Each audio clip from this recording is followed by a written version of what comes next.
प्यारे साथियों, सत्कारयोग भैनों ते भराओ, भारत अंदर कॉमर्स लहर कमज़ोर होने ते बहुत सारे लोग चिंतित है और ये चिंता लाजमी है क्योंकि कम्यूनिस्टां ने देश की आज़ादी की लहर विच और आज़ादी मिलने तो बाद देश दीयां नीतियां नूं मजदूरां पक्ष दे किसानां दे पक्ष विच लियाउण खातर और उन्हां दीयां मंगां लई बड़ियां वड्डियां लड़ाइयां लड़ियां, जित्तां भी प्राप्त कीतियां और कई बारी जित्तां प्राप्त नहीं भी होईयां, लेकिन कुर्बानियां करन दे मसले तो जनतक घोल चलाउण दे सवाल दे उत्ते कम्यूनिस्ट बाकी लोकां नालों मोहरी रहे आ। इस करके उस लहर का 70 सालों की आज़ादी तो बाद कमज़ोर होना ये लाजमी दुखदाई है और लोगों को चिंता का कारण भी है। अज के समय खास तौर पर जदों देश एक नवे दौर में दाखिल हो रहा, जिदा 47 असी गुलामी तो बाद आज़ादी के दौर में दाखिल हुए हैं, भावें कि वह आज़ादी सरमाएदार जगीरदार जमातों के हितों की राखी करने वाली आज़ादी बनी बाद च, पर वो आज़ादी तो सी एक पुराना जिहड़ा एक 47 तक का सी एक नक्शा, वो 47 तो बाद एक बदल गया। इस तरह अज जो 7 साल पहला मोदी गद्दी ते आया तो देश की राजनीति में एक बुनियादी तब्दीली हुई, क्वालिटेटिव चेंज कह सकते हो। ये कला सरमाएदार जगीरदार जमातों का राज नहीं रहा कला, बल्कि एक फिरकूफाशी किस्म का राज भाग बन गया। इस देश की जिहड़ी जमहूरीयत की धर्म निरपक्षता की परंपरा तोड़ के मोदी इस देश में एक धर्म आधारित देश बनाना चाहता है। हिंदू राष्ट्र का नाम है, उसकी विचारधारा सनातनी विचारधारा आ, दकियानूसी विचारधारा आ, जी विचारधारा दलितां नाल जुल्म करती है, जी विचारधारा औरतों को नीवें दर्जे का दिखाती है, जी विचारधारा दूजे धर्मां के लोगों नाल नफरत का पाठ पढ़ाती है, जी विचारधारा साइंस के विरुद्ध है, उस विचारधारा के नाल इस देश में एक हिंदू राष्ट्र की कायमी वास्ते मोदी तो बीजेपी वाले बहुत एक्टिव है और बहुत हद तक वो अगे वध गए। इस गल विच एक वखरा विषय इस संदर्भ दे विच कम्यूनिस्टां दा कमज़ोर होना होर भी चिंता तो रहा। फिरकूफाशीवाद का मुकाबला करने वास्ते कम्यूनिस्ट कल्लियां ने नहीं कर सकना, ये नाल जिहड़े दूजे लोग है, जमहूरी लोग है, धर्म निरपक्षता ते पहरा देने वाले है और बहुत सारे होर धार्मिक घट गिणतियां के लोग है, दलित है, औरतां है, उन्होंने भी इस फिरकूफाशीवाद का मुकाबला इकट्ठिया होकर करना है। पर जे इस लड़ाई में कम्यूनिस्टां की एक जुटता नहीं बनती, कम्यूनिस्ट एक वड्डी ताकत वजों इस घोल हिस्सा नहीं पाते, तो फिर इस घोल की सफलता उत्ते कई किस्म के प्रश्न चिन्ह लग जाते हैं। इसलिए अज के समय कम्यूनिस्टां का इकट्ठिया होना, कम्यूनिस्ट का इकट्ठे होकर तकड़े होना और लहर नूं अगे वधाउणा बड़ा जरूरी बन गया, ताकि लोगों की रोटी रोजी की राखी भी की जा सके और नाल ही जिहड़ा देश नूं फिरकूफाशीवादी ताकत अपने कंट्रोल च करके एक धर्म आधारित देश बनाना चाहुंदियां, उस साजिश नूं भी फेल किया जा सके। इस संदर्भ में कम्यूनिस्टां की एकता ते तकड़े होना बहुत जरूरी है। यह अर्थ यह भी नहीं लिया जाना चाहिए बई कम्यूनिस्ट जो इकट्ठे हो गए तो फिर इकट्ठे होने मसला हल हो जाना।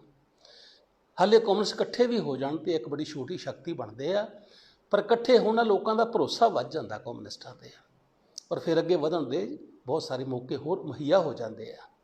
इसलिए इकट्ठिया होना तो इकट्ठे होकर फिर मुड़ के संघर्षां नाल अगे वधना ये उदों भी जरूरी है, लेकिन बुनियादी गल यह है कम्यूनिस्टां नूं एकजुट होना चाहिए। कम्यूनिस्ट अलग अलग क्यों होए आ, ये बारे बड़े इतिहासक कारण है, बड़े वाजब कारण भी है। कई कारण समय के मुताबक समय के अगे जाण दे नाल वो कारण अर्थहीन रह गए हैं, कई कारण हाले भी स्टैंड करते बड़े वाजब है।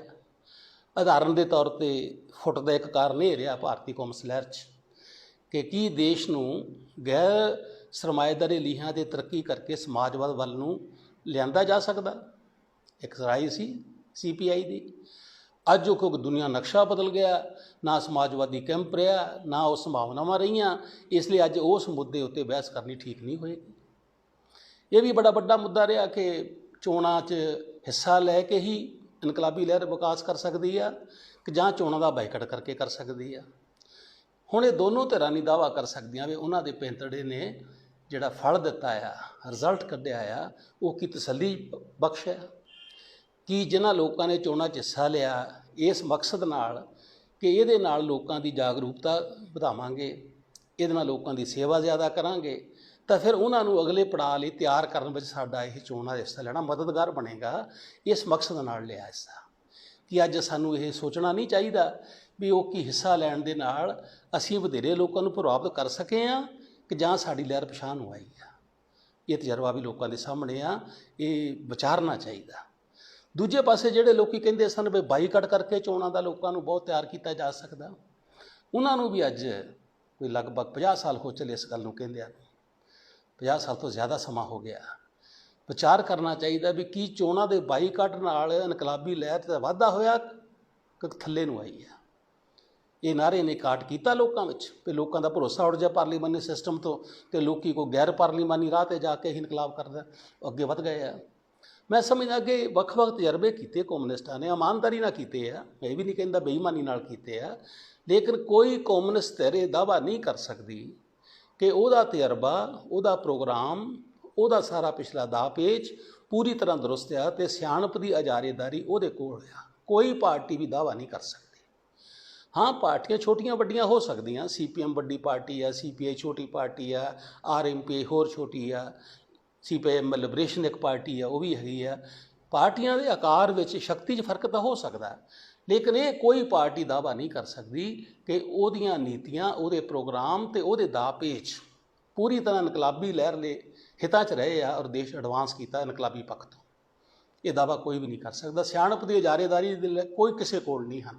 ਹਾਂ, ਸਾਰਿਆਂ ਕੋਲ ਬਹੁਤ ਸਾਰੇ ਗੁਣ ਆ, ਸਾਰਿਆਂ ਕੋਲ ਬਹੁਤ ਸਾਰੇ ਤਜਰਬੇ ਆ। ਜੇ ਉਹਨਾਂ ਨੂੰ ਇਕੱਠਿਆਂ ਕਰ ਲਿਆ ਜਾਵੇ ਫਿਰ ਇੱਕ ਬਹੁਤ ਹੀ ਲਾਮਿਸਾਲ ਚੀਜ਼ ਬਣ ਸਕਦੀ ਹੈ, ਲਾਮਿਸਾਲ ਸਿਧਾਂਤ ਬਣ ਸਕਦਾ। ਕਈ ਲੋਕ ਇਹ ਵੀ ਕਹਿੰਦੇ ਆ ਬਈ ਸ਼ਾਇਦ ਕਮਿਊਨਿਸਟ ਵਿਚਾਰਧਾਰਾ ਹੀ ਗਲਤ ਹੈ, ਜਿਹੜੇ ਕਰਕੇ ਦੇਸ਼ 'ਚ ਕਮਿਊਨਿਸਟ ਲਹਿਰ ਨਹੀਂ ਵੱਧ ਰਹੀ। ਜਿਹੜੀ ਸਾਇੰਸ ਹੁੰਦੀ ਨਾ, ਉਹ ਕਦੀ ਨਹੀਂ ਮਰਦੀ ਹੈ। ਮਾਰਕਸਵਾਦ ਲੈਨਿਨਵਾਦ ਇੱਕ ਸਾਇੰਸ ਆ, ਉਹ 'ਚ ਵਾਧਾ ਤਾਂ ਹੋ ਸਕਦਾ। ਜਿਹੜੀਆਂ ਗੱਲਾਂ ਮਾਰਕਸਵਾਦ ਲੈਨਿਨਵਾਦ ਵਿੱਚ ਭਾਰਤੀ ਸੰਦਰਭ ਦੀਆਂ ਨੋਟ ਨਹੀਂ ਕੀਤੀਆਂ ਗਈਆਂ, ਔਰ ਇੱਥੇ ਦੀ ਕਮਿਊਨਿਸਟ ਲਹਿਰ ਨੇ ਵੀ ਉਹਨਾਂ ਗੱਲਾਂ ਵੱਲ ਨੂੰ ਪੂਰਾ ਧਿਆਨ ਨਹੀਂ ਦਿੱਤਾ। ਮਕੈਨੀਕਲੀ ਮਾਰਕਸਵਾਦ ਲੈਨਿਨਵਾਦ ਨੂੰ ਲਾਗੂ ਕਰਨ ਦਾ ਯਤਨ ਕੀਤਾ, ਜਿਸ 'ਚ ਅਸੀਂ ਕਾਫੀ ਨੁਕਸਾਨ ਉਠਾਇਆ। ਮਾਰਕਸਵਾਦ ਸਾਇੰਸ ਆ, ਸਾਨੂੰ ਗਿਆਨ ਦਿੰਦੀ ਪੂੰਜੀਵਾਦ ਕਿੱਦਾਂ ਲੋਕਾਂ ਦੀ ਲੁੱਟ ਕਰਦਾ, ਕਿਹੜੀਆਂ ਸ਼ਕਤੀਆਂ ਲੁੱਟੀਆਂ ਜਾ ਰਹੀਆਂ, ਕਿਹੜੀਆਂ ਲੁੱਟਣ ਵਾਲੀਆਂ ਆ, ਲੁੱਟਣ ਦਾ ਤਰੀਕਾ ਕੀ ਆ, ਮਾਤਰਾ ਕਿੱਦਾਂ ਦੀ ਆ, ਸਾਰੀਆਂ ਗੱਲਾਂ ਸਾਨੂੰ ਇਹ ਦੱਸਦੀਆਂ। ਲੈਨਨ ਨੇ ਮਾਰਕਸਵਾਦ ਨੂੰ ਲਾਗੂ ਕਰਕੇ ਨਵੀਆਂ ਉੱਚ ਗੱਲਾਂ ਜੋੜੀਆਂ, ਸਾਮਰਾਜ ਦਾ ਪੱਖ ਜੋੜਿਆ। ਉਹ ਗੱਲਾਂ ਵਾਧਾ ਤਾਂ ਹੋ ਸਕਦਾ। ਇਸ ਲਈ ਭਾਰਤ ਦੇ ਸੰਦਰਭ 'ਚ ਇਹ ਕਹਿਣਾ ਵੀ ਮਾਰਕਸਵਾਦ ਲੈਨਿਨਵਾਦ ਸਾਇੰਸ ਫੇਲ ਹੋ ਗਈ ਆ, ਇਹ ਤਾਂ 100% ਗਲਤ ਹੈ। ਇਹ ਤਰੱਕੀ ਕਰਨ ਵਾਲੀ ਆ। ਗਲਤੀ ਸਾਡੀ ਇਹ ਆ ਕਮਿਊਨਿਸਟਾਂ ਦੀ ਔਰ ਸਾਰਿਆਂ ਦੀ ਆ, ਇਹ 'ਚ ਕੋਈ ਵੀ ਬਰੀ ਨਹੀਂ ਹੈ, ਸਮੇਤ ਮੈਂ ਆਪਣੀ ਪਾਰਟੀ ਦੇ, ਕਿ ਅਸੀਂ ਭਾਰਤ ਦੀਆਂ ਸਮਾਜਿਕ ਅਵਸਥਾਵਾਂ ਨੂੰ ਉਸ ਢੰਗ ਨਾਲ ਨਹੀਂ ਜਾਣਿਆ ਜਿੱਥੇ ਮਾਰਕਸਵਾਦ ਲਾਗੂ ਕਰਨਾ ਸੀ, ਉਹਦਾ ਅਸੀਂ ਠੀਕ ਸਟੱਡੀ ਨਹੀਂ ਕੀਤੀ। ਉਦਾਹਰਨ ਦੇ ਤੌਰ 'ਤੇ ਅਸੀਂ ਜਾਤੀ ਪਾਤੀ ਵਿਤਕਰੇ ਦਾ, ਸਮਾਜਿਕ ਦਬਦਬੇ ਦਾ ਸਵਾਲ ਉਸ ਢੰਗ ਨਾਲ ਨਹੀਂ ਵਿਚਾਰਿਆ ਜਿੱਦਾਂ ਜਮਾਤੀ ਸੰਘਰਸ਼ ਦਾ ਵਿਚਾਰਨਾ ਚਾਹੀਦਾ। ਮੈਂ ਸਮਝਦਾ ਕਿ ਜਾਤ ਪਾਤ ਦਾ ਜਿਹੜਾ ਉਤਪੀੜਨ ਆ, ਇਹ ਜਮਾਤੀ ਸੰਘਰਸ਼ ਦਾ ਬਹੁਤ ਹੀ ਵੱਡਾ ਇੱਕ ਇੰਪੋਰਟੈਂਟ ਹਿੱਸਾ ਆ। ਆਰਥਿਕ ਸੰਘਰਸ਼ ਆ, ਰਾਜਨੀਤਿਕ ਸੰਘਰਸ਼ ਆ, ਵਿਚਾਰਧਾਰਕ ਸੰਘਰਸ਼ ਆ, ਇੱਕ ਇਹ ਸਮਾਜਿਕ ਸੰਘਰਸ਼ ਵੀ ਆ। ਅਸੀਂ ਇਹਦੇ ਵੱਲ ਨੂੰ ਅੱਖਾਂ ਮੀਟੀਆਂ, ਅਸੀਂ ਬਣਦਾ ਜ਼ੋਰ ਨਹੀਂ ਦਿੱਤਾ। ਹਾਲਾਂਕਿ ਕਮਿਊਨਿਸਟ ਜਾਤ ਪਾਤ ਦਾ ਭਰੋਸਾ ਨਹੀਂ ਕਰਦੇ, ਕਮਿਊਨਿਸਟ ਬਰਾਬਰਤਾ ਚਾਹੁੰਦੇ ਆ, ਕਮਿਊਨਿਸਟਾਂ ਦੇ ਘਰਾਂ 'ਚ ਕੋਈ ਉੱਚ ਨੀਚਤਾ ਨਹੀਂ ਹੈ, ਪਰ ਸਾਡੇ ਕਹਿਣ ਕਰਨਾ ਥੋੜ੍ਹੀ ਹੋ ਜਾਣਾ ਮਸਲਾ ਇਕੱਲਾ। ਇੰਨਾ ਵੱਡਾ ਸਮਾਜ, 20% ਆਬਾਦੀ ਵਸੋਂ ਦਲਿਤਾਂ ਦੀ, ਜਿਹੜੇ ਸਭ ਤੋਂ ਸੇਵਾ ਕਰਦੇ ਲੋਕਾਂ ਦੀ ਜ਼ਿਆਦਾ, ਪਰ ਸਭ ਤੋਂ ਤਿਰਸਕਾਰ ਦੇ ਪਾਤਰ ਬਣਾਏ ਹੋਏ ਸਿਸਟਮ ਨੇ। ਅਸੀਂ ਉਹਨਾਂ ਵੱਲ ਨੂੰ ਜਥੇਬੰਦ ਕਰਨ ਵੱਲ ਨੂੰ, ਉਹਨਾਂ ਦੇ ਸਮਾਜਿਕ ਅਨਿਆਂ ਦੇ ਮੁੱਦੇ ਨੂੰ ਉਸ ਤਰ੍ਹਾਂ ਨਹੀਂ ਦੇਖਿਆ ਜਿੱਦਾਂ ਕਮਿਊਨਿਸਟ ਨੂੰ ਦੇਖਣਾ ਚਾਹੀਦਾ। ਇਸੇ ਕਰਕੇ ਉਹਨਾਂ ਦਾ ਜਿਹੜਾ ਨਿਪੀੜਨ ਆ, ਉਹਨਾਂ ਨੂੰ ਵਰਤਿਆ ਗਿਆ ਸਰਮਾਏਦਾਰ ਪਾਰਟੀਆਂ ਵੱਲੋਂ, ਉਹਨਾਂ ਦੇ ਝੂਠੇ ਨਾਅਰੇ ਲਾ ਕੇ ਉਹਨਾਂ ਦੀ ਹਮਦਰਦੀ ਜਿੱਤਣ ਦਾ ਯਤਨ ਕੀਤਾ ਗਿਆ। ਅੱਜ ਇਸੇ ਕਰਕੇ ਦਲਿਤ ਬਹੁਤ ਸਾਰੇ ਖੱਬੀ ਲਹਿਰ ਨਾਲ ਉਹਨੇ ਨਹੀਂ ਜਿੰਨੇ ਦੂਸਰੀਆਂ ਪਾਰਟੀਆਂ ਨਾਲ ਹੈ, ਜਿਹੜੀਆਂ ਉਹਨਾਂ ਦੇ ਦੁੱਖਾਂ ਦਾ ਕਾਰਨ ਆ। ਇਸ ਲਈ ਮੈਂ ਸਮਝਦਾ ਕਿ ਸਾਨੂੰ ਇਹ ਸਿੱਖਿਆ ਕਿ ਅਸੀਂ ਕਮਿਊਨਿਸਟਾਂ ਸਿੱਖਿਆ ਆ। ਅਸੀਂ ਆਪਣੇ ਜਿਹੜੇ ਸਾਡੇ ਹੀਰੋਜ਼ ਆ, ਸਾਡੇ ਸਮਾਜ ਸੁਧਾਰਕ ਆ, ਸਾਡੇ ਕ੍ਰਾਂਤੀਕਾਰੀ ਸਾਥੀ ਆ, ਸਾਡੀਆਂ ਇਨਕਲਾਬੀ ਲਹਿਰਾਂ ਆ, ਅਸੀਂ ਉਹਨਾਂ ਤੋਂ ਵੀ ਪ੍ਰਾਪਰ ਨਹੀਂ ਸਿੱਖਿਆ, ਉਹਨਾਂ ਦੀ ਇਸਤੇਮਾਲ ਪ੍ਰਾਪਰ ਨਹੀਂ ਕੀਤਾ। ਉਹਨਾਂ ਦਾ ਪ੍ਰਾਪਰ ਇਸਤੇਮਾਲ ਕੀਤਾ ਜਾਣਾ ਚਾਹੀਦਾ ਸੀ। ਭਗਤ ਸਿੰਘ ਜਿਨ੍ਹਾਂ ਲੋਕਾਂ ਨੂੰ ਪ੍ਰਭਾਵਿਤ ਕਰਦਾ ਹੈ, ਜਿੱਦਾਂ ਡਾਕਟਰ ਭੀਮ ਰਾਓ ਅੰਬੇਦਕਰ ਜੀ ਲੋਕਾਂ ਨੂੰ ਪ੍ਰਭਾਵਿਤ ਕਰਦੇ ਆ, ਗੁਰੂ ਨਾਨਕ ਦੇਵ ਜੀ ਦੀ ਬਾਣੀ ਮਾਨਵਵਾਦੀ ਲੋਕਾਂ ਨੂੰ ਪ੍ਰਭਾਵਿਤ ਕਰਦੀ ਆ। ਮੈਂ ਸਮਝਦਾ ਇਹ ਸੰਦਰਭ ਦੇ ਵਿੱਚ ਲੋਕਾਂ ਨੂੰ ਨਾਲ ਜੋੜਨ ਲਈ ਜਿਹੜੀਆਂ ਚੀਜ਼ਾਂ ਬਹੁਤ ਸਹਾਇਕ ਸਿੱਧ ਹੋ ਸਕਦੀਆਂ ਸਨ, ਅਸੀਂ ਉਸ ਦਾ ਇਸਤੇਮਾਲ ਨਹੀਂ ਕੀਤਾ। ਇਹ ਸਾਰਾ ਕੁਝ ਦੁਸ਼ਮਣ ਜਮਾਤਾਂ ਦੇ ਕੋਲ ਛੱਡ ਦਿੱਤਾ। ਮੈਂ ਤਾਂ ਇਹ ਵੀ ਕਹੂੰਗਾ ਕਿ ਭਾਰਤੀ ਫਿਲਾਸਫੀ ਦਾ ਬਹੁਤ ਵੱਡਾ ਹਿੱਸਾ ਪਦਾਰਥਵਾਦੀ ਆ। ਹਾਂ, ਉਹਦੇ ਵਿੱਚ ਨਾਲ ਜੁੜਿਆ ਵਿਚਾਰਵਾਦ ਵੀ ਆ। ਸਾਰੀ ਸਾਡੀ ਫਲਸਫਾ ਜਿਹੜਾ ਆ ਉਹ ਪਦਾਰਥਵਾਦੀ ਨਹੀਂ ਹੈ, ਪਰ ਲੋੜ ਤਾਂ ਇਸ ਗੱਲ ਦੀ ਸੀ ਵੀ ਪਦਾਰਥਵਾਦੀ ਹਿੱਸੇ ਨੂੰ ਅਸੀਂ ਲੈ ਕੇ ਐਡਵਾਂਸ ਕਰਦੇ, ਵਿਚਾਰਵਾਦ ਦਾ ਮੁਕਾਬਲਾ ਕਰਦੇ। ਅਸੀਂ ਇਸ ਟੋਟਲ ਫਿਲਾਸਫੀ ਨੂੰ ਦੁਸ਼ਮਣ ਜਮਾਤਾਂ ਦੇ ਹਵਾਲੇ ਕਰ ਦਿੱਤਾ ਅਤੇ ਅਸੀਂ ਫਿਰ ਆਪਣਾ, ਜਿੱਦਾਂ ਕਹਿੰਦੇ ਹੁੰਦੇ, ਆਪਣੇ ਲੋਕਾਂ ਨੂੰ ਟੁੱਟ ਗਏ। ਇਸ ਲਈ ਜਿਹੜੇ ਸਾਡੇ ਨਾਉਨਤੀ ਕਰਨ ਦੇ ਕਾਰਨ ਆ, ਉਹ ਸਾਡੀ ਇਮਾਨਦਾਰੀ ਦੀ ਕਮੀ ਨਹੀਂ ਹੈ, ਸਾਡੇ ਸਾਥੀਆਂ ਦੀ ਕੁਰਬਾਨੀ ਦੀ ਕਮੀ ਨਹੀਂ ਹੈ। ਭਾਰਤ ਦੀਆਂ ਠੋਸ ਹਾਲਤਾਂ ਨੂੰ ਸਮਝਣਾ ਔਰ ਸਮਝ ਕੇ ਫਿਰ ਉਹਦੇ ਮੁਤਾਬਕ ਦਾਅ ਪੇਚ ਲਾਉਣੇ, ਉਹਦੇ ਮੁਤਾਬਕ ਯੁੱਧ ਨੀਤੀ ਬਣਾਉਣੀ, ਇਹ ਸਾਡੀ ਕਮੀ ਆ। ਔਰ ਇਹ ਕਮੀ ਜਿਹੜੀ ਬਹੁਤ ਸਾਨੂੰ ਤੰਗ ਕਰਦੀ ਆ, ਉਹ ਵੀ ਅਸੀਂ ਕਹਿਣ ਨੂੰ ਲਿਖਣ ਨੂੰ ਬਹੁਤ ਲਿਖਦੇ ਹਾਂ, ਲੇਕਿਨ ਅਸੀਂ ਸਵੈ ਨੁਕਤਾਚੀਨੀ ਦੇ ਸ਼ਬਦ ਨੂੰ ਨਹੀਂ ਸਮਝਿਆ ਪੂਰਾ। ਆਪਣੀ ਗੱਲ ਨੂੰ ਜਸਟੀਫਾਈ ਅਸੀਂ ਕਰਦੇ ਹਾਂ ਮਨ ਦੀਆਂ ਭਾਵਨਾਵਾਂ ਮੁਤਾਬਕ। ਗਲਤੀ ਨੂੰ ਗਲਤੀ ਮੰਨਣ ਨੂੰ ਤਿਆਰ ਨਹੀਂ। ਜਦੋਂ ਕੋਈ ਜਿੱਤ ਹੋ ਜਾਂਦੀ ਫਿਰ ਕਹੀਦਾ ਹੁਣ ਗਲਤੀਆਂ ਨਾ ਹੁਣ ਦਸੀਏ ਲੋਕਾਂ ਨੂੰ, ਹੁਣ ਤਾਂ ਜਿੱਤ ਗਏ ਆ। ਜੇ ਕਿਤੇ ਹਾਰ ਦੇਖ ਲਈਏ ਹੁਣ ਜੀ ਹੁਣ ਗਲਤੀ ਨਾ ਦਸੀਏ, ਹੁਣ ਤਾਂ ਲੋਕ ਪਹਿਲੇ ਘਬਰਾਏ ਹੋਏ ਆ, ਡੀਮੋਰਲਾਈਜ਼ ਆ। ਮੈਂ ਕਈ ਵਾਰੀ ਸੋਚਦਾ ਹੁੰਦਾ ਵੀ ਫਿਰ ਆਪਣਾ ਸੈਲਫ ਕ੍ਰਿਟਿਸਿਜ਼ਮ ਕਰਨਾ ਕਦੋਂ ਆ? ਨਾ ਜਿੱਤ ਵੇਲੇ ਕਰਨਾ, ਨਾ ਹਾਰ ਵੇਲੇ ਕਰਨਾ। ਬਿਨਾਂ ਆਪਣੇ ਪਾਸਟ ਨੂੰ ਕ੍ਰਿਟੀਕਲੀ ਦੇਖਿਆਂ ਤੋਂ ਤੁਸੀਂ ਚੰਗਾ ਫਿਊਚਰ ਦੇ ਦਾਅ ਪੇਚ ਨਹੀਂ ਬਣਾ ਸਕਦੇ। ਤੁਹਾਨੂੰ ਪਿਛਲੇ ਝਾਤੀ ਮਾਰ ਕੇ ਚੰਗੀ ਗੱਲ ਨੂੰ ਅੱਗੇ ਤੋਰਨਾ ਚਾਹੀਦਾ। ਸਾਰਾ ਕੁਝ ਪਿਛਲਾ ਨੈਗੇਟਿਵ ਨਹੀਂ ਹੈ ਅਤੇ ਸਾਰਾ ਪੋਜ਼ੀਟਿਵ ਵੀ ਨਹੀਂ ਹੈ। ਨੈਗੇਟਿਵ ਨੂੰ ਛੱਡ ਕੇ ਪੋਜ਼ੀਟਿਵ ਨੂੰ ਨਾਲ ਲੈ ਕੇ ਸਵੈ ਨੁਕਤਾਚੀਨੀ ਢੰਗ ਨਾਲ ਸਾਨੂੰ ਐਡਵਾਂਸ ਕਰਨਾ ਚਾਹੀਦਾ। ਇਹ ਵੀ ਮੈਂ ਸਮਝਦਾ ਸਾਡੇ ਕੌਮਸ ਲਹਿਰ ਦੀ ਸਮੁੱਚੀ ਘਾਟ ਹੈ, ਕਿਸੇ ਇੱਕ ਗਰੁੱਪ ਦੀ ਜਾਂ ਇੱਕ ਪਾਰਟੀ ਦੀ ਨਹੀਂ ਹੈ। ਸੋ ਅੱਜ ਦੇ ਸੰਦਰਭ ਵਿੱਚ ਮੇਰਾ ਮੁੱਖ ਗੱਲ ਜਿਹੜੀ ਕਿ ਬਹੁਤ ਸਾਰੇ ਲੋਕ ਸਵਾਲ ਕਰਦੇ ਆ ਵੀ ਹੁਣ ਕਮਿਊਨਿਸਟਾਂ ਨੂੰ ਕੀ ਕਰਨਾ ਚਾਹੀਦਾ। ਕਈ ਲੋਕ ਭਾਵਨਾ ਦੇ ਵਿੱਚ ਬਹਿ ਕੇ ਕਹਿੰਦੇ ਵੀ ਸਾਰੇ ਕੌਮਸ ਪਾਰਟੀਆਂ ਇਕੱਠੀਆਂ ਕਿਉਂ ਨਹੀਂ ਹੁੰਦੀਆਂ। ਇਹ ਆਦਰਸ਼ਵਾਦੀ ਚੀਜ਼ ਹੈ। ਜੇ ਹੋ ਜਾਵੇ ਕਿਤੇ ਤਾਂ ਸੋਨੇ 'ਤੇ ਸੁਹਾਗਾ ਹੈ ਤਾਂ ਅਸੀਂ ਸਵਾਗਤ ਕਰਾਂਗੇ, ਪਰ ਇਹ ਗੱਲ ਕਹਿਣੀ ਸੌਖੀ ਆ, ਇੰਨੀ ਆਸਾਨ ਨਹੀਂ, ਕਿਉਂਕਿ ਬਹੁਤ ਲੰਮੇ ਸਮੇਂ ਤੋਂ ਜਿਹੜੇ ਵਿਚਾਰਾਂ ਦਾ ਮਨ ਮੁਟਾਵ ਆ, ਇੱਕ ਦੂਜੇ ਨਾਲ ਨਿੱਜੀ ਵਿਰੋਧਤਾਈਆਂ ਆ, ਕੰਮ ਕਰਨ ਦੇ ਢੰਗ ਵਿੱਚ ਦਾ ਵਿਰੋਧ ਆ, ਕਈ ਕਿਸਮ ਦੀਆਂ ਘਾਟਾਂ ਕਮਜ਼ੋਰੀਆਂ ਆ, ਉਹਨੂੰ ਦੇਖਦਿਆਂ ਹਾਂ ਇੱਕਦਮ ਇਹ ਨਾਅਰਾ ਦੇਣਾ ਵੀ ਕੌਮਸ ਪਾਰਟੀ ਇੱਕ ਬਣਾ ਲਓ ਸਾਰੀ। ਭਾਵਨਾ ਭਾਵੇਂ ਜਿੰਨੀ ਮਰਜ਼ੀ ਚੰਗੀ ਹੋਵੇ, ਪਰ ਸੰਭਾਵਨਾ ਇਹਦੀ ਇੱਕਦਮ ਨਹੀਂ ਬਣਦੀ। ਹਾਂ, ਸੰਭਾਵਨਾ ਇਹ ਜ਼ਰੂਰ ਬਣਦੀ ਆ ਕਿ ਅਸੀਂ ਕਮਿਊਨਿਸਟ ਧਿਰਾਂ ਨੂੰ ਇੱਕ ਤਾਂ ਇੱਕ ਮੰਚ 'ਤੇ ਲਿਆ ਕੇ ਵਿਚਾਰ ਵਟਾਂਦਰਾ ਸ਼ੁਰੂ ਕਰੀਏ। ਕਮਿਊਨਿਸਟਾਂ ਵਾਲਾ ਵਿਚਾਰ ਵਟਾਂਦਰਾ, ਆਪਣੇ ਆਪ ਨੂੰ ਚੰਗਾ ਕਹਿਣ ਵਾਲਾ ਅਤੇ ਦੂਜੇ ਨੂੰ ਬੁਰਾ ਕਹਿਣ ਵਾਲਾ ਵਿਚਾਰ ਵਟਾਂਦਰਾ ਨਹੀਂ ਹੁੰਦਾ। ਜੋ ਸਮਝਦਾਰੀ ਠੀਕ ਆਪਣੀ ਪੂਰੀ ਪੇਸ਼ ਕਰੀਏ, ਇੱਕ ਸਾਂਝੀ ਰਾਇ ਬਣਾਈਏ ਫਿਊਚਰ ਵਾਸਤੇ। ਕਈ ਤਾਂ ਪਾਰਟੀਆਂ ਇਸ ਗੱਲੋਂ ਹੀ ਪਰੇਸ਼ਾਨ ਹੋ ਜਾਂਦੀਆਂ ਵੀ ਪਿਛਲੇ ਵਾਰੀ ਵੈਲਿਊਸ਼ਨ ਸਾਡੀ ਠੀਕ ਨਹੀਂ, ਅਸੀਂ ਤੁਹਾਡੇ ਨਾਲ ਕਿੱਦਾਂ ਬਹਿ ਸਕਦੇ ਹਾਂ। ਮੈਂ ਸਮਝਦਾ ਕਿ ਸਾਨੂੰ ਅੱਜ ਦੇ ਸਮੇਂ ਦੀਆਂ ਹਾਲਾਤਾਂ ਦਾ ਮੁਲਾਂਕਣ ਕਰਦਿਆਂ ਹੋਇਆਂ ਇਕੱਠੇ ਬਹਿ ਕੇ ਬਹਿਸ ਮੁਹਾਸਾ ਕਰਕੇ ਇੱਕ ਸਿੱਟੇ 'ਤੇ ਪਹੁੰਚਣ ਦੀ ਆਦਤ ਚਾਹੀਦੀ ਆ। ਮੈਂ ਸਮਝਦਾ ਕੁਝ ਨਾ ਕੁਝ ਗਰਾਊਂਡ ਤਿਆਰ ਸਾਂਝੀ ਲੱਭੀ ਜਾ ਸਕਦੀ ਆ, ਜੇ ਤੋਂ ਅਸੀਂ ਇਕੱਠੇ ਹੋ ਕੇ ਕੰਮ ਕਰ ਸਕਦੇ ਹਾਂ। ਦੂਜਾ ਤਰੀਕਾ ਇਹ ਆ ਨਾਲ ਇਹਦੇ ਵੀ ਇਕੱਠੇ ਹੋ ਕੇ ਕੋਈ ਸਾਂਝੀਆਂ ਵਿਚਾਰਾਂ ਕਰਨ ਤੋਂ ਬਾਅਦ ਫਿਰ ਸਾਂਝੇ ਸੰਘਰਸ਼ਾਂ ਦੀ ਬਹੁਤ ਲੋੜ ਆ। ਸੰਘਰਸ਼ ਉਹ ਰਾਜਸੀ ਪੱਧਰ ਦੇ ਵੀ ਹੋਣ, ਸੰਘਰਸ਼ ਉਹ ਵਿਚਾਰਧਾਰਕ ਪੱਧਰ ਦੇ ਵੀ ਹੋਣ, ਅਤੇ ਸੰਘਰਸ਼ ਉਹ ਆਰਥਿਕ ਅਤੇ ਸਮਾਜਿਕ ਪੱਧਰ ਦੇ ਵੀ ਹੋਣ। ਜੇ ਤੁਸੀਂ ਇੱਕ ਸੰਘਰਸ਼ ਨੂੰ ਕਰਦੇ ਹੋ, ਤੁਸੀਂ ਸਮਝੋ ਵੀ ਅਸੀਂ ਆਰਥਿਕ ਸੰਘਰਸ਼ ਲੜ ਕੇ ਭਾਰਤ ਦੇ ਲੋਕਾਂ ਨੂੰ ਇਨਕਲਾਬ ਲਈ ਤਿਆਰ ਕਰ ਲੈਣਾ, ਇਦੋਂ ਵੱਡਾ ਹੋਰ ਆਪਣੇ ਆਪ ਨੂੰ ਧੋਖਾ ਦੇਣਾ ਕੋਈ ਨਹੀਂ ਹੋਏਗਾ। ਕੇਵਲ ਅਸੀਂ ਕਮਿਊਨਿਸਟ ਲੋਕਾਂ ਦੀ ਆਰਥਿਕ ਲੜਾਈਆਂ ਲੜਦੇ ਜਦੋਂ ਲੋਕ ਸਾਨੂੰ ਵੋਟਾਂ ਨਹੀਂ ਪਾਉਂਦੇ, ਪਰ ਅਸੀਂ ਉਲਟਾ ਲੋਕਾਂ ਨੂੰ ਬੁਰਾ ਭਲਾ ਕਹਿੰਦੇ, ਆਪਣੀ ਕਮਜ਼ੋਰੀ ਨੋਟ ਨਹੀਂ ਕਰਦੇ। ਲੋਕ ਤੁਸੀਂ ਲੋਕਾਂ ਦੇ ਆਰਥਿਕ ਮਸਲੇ ਲਈ ਲੜਦੇ ਸੀ, ਲੋਕ ਤੁਹਾਡੇ ਕੋਲ ਆਉਂਦੇ ਆ, ਜਿੰਨੇ ਕਿ ਵੀ ਆਉਂਦੇ ਆ। ਆਰਥਿਕ ਲੜਾਈਆਂ ਵੀ ਕੋਈ ਬਹੁਤ ਏਡੀਆਂ ਵੱਡੀਆਂ ਨਹੀਂ ਹਨ ਵੀ ਸਾਰੇ ਦੇਸ਼ ਨੂੰ ਅਸੀਂ ਆਪਣੇ ਕਲਾ ਵਿੱਚ ਲੈ ਲਿਆ, ਪਰ ਚਲੋ ਜਿੰਨਾ ਵੀ ਲਿਆ, ਪਰ ਲੋਕ ਤੁਹਾਡੇ ਕੋਲ ਆਰਥਿਕ ਲੜਾਈਆਂ ਲਈ ਆਉਂਦੇ ਸੀ। ਜਦੋਂ ਆਰਥਿਕ ਲੜਾਈ ਮੁੱਕ ਗਈ, ਲੋਕਾਂ ਨੇ ਛੱਡਤਾ ਤੁਹਾਨੂੰ ਬਹਿ ਕੇ ਵੀ ਤੁਹਾਡੇ ਤੋਂ ਬਾਕੀ ਕੰਮ ਤਾਂ ਚਾਹੁੰਦੇ ਹੀ ਨਹੀਂ ਉਹ, ਕਿਉਂਕਿ ਦੂਆ ਕੰਮ ਤੁਸੀਂ ਦੱਸਣਾ ਸੀ ਲੋਕਾਂ ਨੂੰ ਵੀ ਇਹ ਕੰਮ ਗਾਹਾਂ ਰਾਜਸੀ ਵੀ ਆ। ਆਰਥਿਕਤਾ ਦੀ ਲੜਾਈ ਤੋਂ ਬਾਅਦ ਜੇ ਅਸੀਂ ਰਾਜਸੀ ਚੇਤਨਾ ਨਹੀਂ ਪੈਦਾ ਕਰਦੇ ਤਾਂ ਫਿਰ ਸਮਝਦਾ ਵੀ ਆਰਥਿਕ ਲੜਾਈ ਦਾ ਅਰਥ ਨਹੀਂ ਕੋਈ ਰਹਿੰਦਾ, ਫਿਰ ਆਰਥਿਕਵਾਦ ਬਣ ਜਾਂਦਾ। ਇਹ ਦੋ ਲੜਾਈਆਂ ਤੋਂ ਬਾਅਦ ਤੀਸਰੀ ਫੇਰ ਲੜਾਈ ਹੋ ਰਹਿ ਜਾਂਦੀ ਹੈ, ਉਹ ਵਿਚਾਰਧਾਰਕ ਲੜਾਈ ਹੈ। ਅਗਲਾ ਇਹ ਕਹਿ ਸਕਦਾ ਠੀਕ ਹੈ ਜੀ, ਵੀ ਆਰਥਿਕ ਮੰਗਾਂ ਦੀ ਲੜਾਈ ਵੀ ਠੀਕ ਆ, ਰਾਸੀ ਤੌਰ ਤੇ ਵੀ ਦੁਸ਼ਮਣ ਜਮਾਤਾਂ ਆ, ਪਰ ਅਕਸਰ ਆਪਾਂ ਤਾਂ ਸਾਰੇ ਹਿੰਦੂ ਭਰਾ ਇਕੱਠੇ ਹੋਈਏ। ਮੁਸਲਮਾਨ ਕਹਿੰਦੇ ਸੀ ਮੁਸਲਮਾਨ ਇਕੱਠੇ ਕਰੀਏ, ਸਿੱਖ ਕਹਿੰਦੇ ਸੀ ਸਿੱਖਾਂ ਦਾ ਰਾਜ ਲਿਆਉਣਾ ਬਹਿ ਕੇ ਕਰੀਏ। ਇਹ ਜਿਹੜਾ ਵਿਚਾਰਧਾਰਕ ਲੜਾਈ ਆ ਵੀ ਆਪੋ ਆਪਣੇ ਧਰਮਾਂ ਨੂੰ ਮੰਨੋ, ਲੇਕਿਨ ਧਰਮ ਨਿਰਪੱਖਤਾ ਦੇ ਨਾਂ 'ਤੇ ਸਾਂਝੇ ਮੁੱਦਿਆਂ ਲੈ ਕੇ ਲੜੋ, ਜਮਾਤੀ ਲੜਾਈ ਲੜੋ। ਇਹ ਜਿਹੜੀ ਸਾਂਝੀਆਂ ਮਤਲਬ ਵੱਖ-ਵੱਖ ਜਿਹੜੀ ਚੇਤਨਾਵਾਂ ਆ, ਅਸੀਂ ਉਹਨਾਂ ਨੂੰ ਲੋਕਾਂ ਨੂੰ ਨਹੀਂ ਦਿੱਤਾ, ਉਹਨਾਂ ਤੋਂ ਤਿਆਰ ਨਹੀਂ ਕੀਤਾ ਲੋਕਾਂ ਨੂੰ। ਸਮਾਜਿਕ ਚੇਤਨਾ ਬਹੁਤ ਜ਼ਰੂਰੀ ਹੈ। ਜ਼ਾਤ ਪਾਤ ਦਾ ਮਸਲਾ ਅਸੀਂ ਆਮ ਤੌਰ 'ਤੇ ਪੜ੍ਹਦੇ ਰਹੇ ਹਾਂ ਕਿ ਪੂੰਜੀਵਾਦ ਦੇ ਆਉਣ ਨਾਲ ਜ਼ਾਤ ਪਾਤ ਆਪਣੇ ਆਪ ਮੁੱਕ ਜਾਏਗੀ, ਸੋਸ਼ਲਿਜ਼ਮ ਦੇ ਆਉਣ ਤੋਂ ਬਾਅਦ ਬਿਲਕੁਲ ਹੀ ਮੁੱਕ ਜਾਏਗੀ। ਇਹ ਬਹੁਤ ਔਖਾ ਆ। ਪੂੰਜੀਵਾਦ ਸਿਸਟਮ, ਪੂੰਜੀਵਾਦੀ ਆਉਣ ਤੋਂ ਬਾਅਦ ਵੀ ਜਾਤ ਪਾਤ ਪਹਿਲਾਂ ਨਾਲੋਂ ਘਟੀ ਨਹੀਂ, ਬਲਕਿ ਪਹਿਲਾਂ ਨਾਲੋਂ ਜਾਤੀ ਪਾਤੀ ਜ਼ਬਰ ਵਧਿਆ ਆ। ਸੋਸ਼ਲਿਜ਼ਮ ਦੇ ਵਿੱਚ ਵੀ ਲੰਮਾ ਸਮਾਂ ਲੱਗੂਗਾ ਜਦੋਂ ਲੋਕਾਂ ਦੀ ਇਹ ਸਾਈਕੀ ਤਿਆਰ ਕਰਨੀ, ਇਹ ਮਾਨਸਿਕਤਾ ਤਿਆਰ ਕਰਨੀ ਕਿ ਬੰਦਾ ਕਿਸ ਜ਼ਾਤ ਵਿੱਚ ਜਨਮ ਲੈਂਦਾ ਉਹਦੇ ਤੋਂ ਨਹੀਂ ਤੈਅ ਹੁੰਦਾ ਉਹਦੇ ਗੁਣ ਔਗਣ, ਬਲਕਿ ਉਹਦਾ ਜਿਹੜਾ ਕੰਮ ਹੈ ਜ਼ਿੰਦਗੀ ਦਾ ਵਿਚਾਰ ਹੈ ਉਹ ਤੋਂ ਬਣਦੇ ਆ। ਇਹ ਵੱਡੀ ਲੜਾਈ ਹੈ, ਸੋਸ਼ਲਿਜ਼ਮ ਤੋਂ ਬਾਅਦ ਵੀ ਲੜੀ ਜਾਣੀ ਆ। ਤਾਂ ਇਸ ਲਈ ਮੈਂ ਸਮਝਦਾ ਕਿ ਇਕੱਠੇ ਹੋਣਾ ਪਹਿਲਾਂ, ਫਿਰ ਲੋਕਾਂ ਦੇ ਸਾਂਝੇ ਆਰਥਿਕ ਸੰਘਰਸ਼ ਲੜਨੇ। ਆਰਥਿਕ ਸੰਘਰਸ਼ ਇਕੱਲੇ ਨਹੀਂ, ਰਾਜਨੀਤਿਕ ਦੇ ਵਿਚਾਰਧਾਰਕ ਦੇ ਸਮਾਜਿਕ ਸੰਘਰਸ਼ ਲੜਨੇ।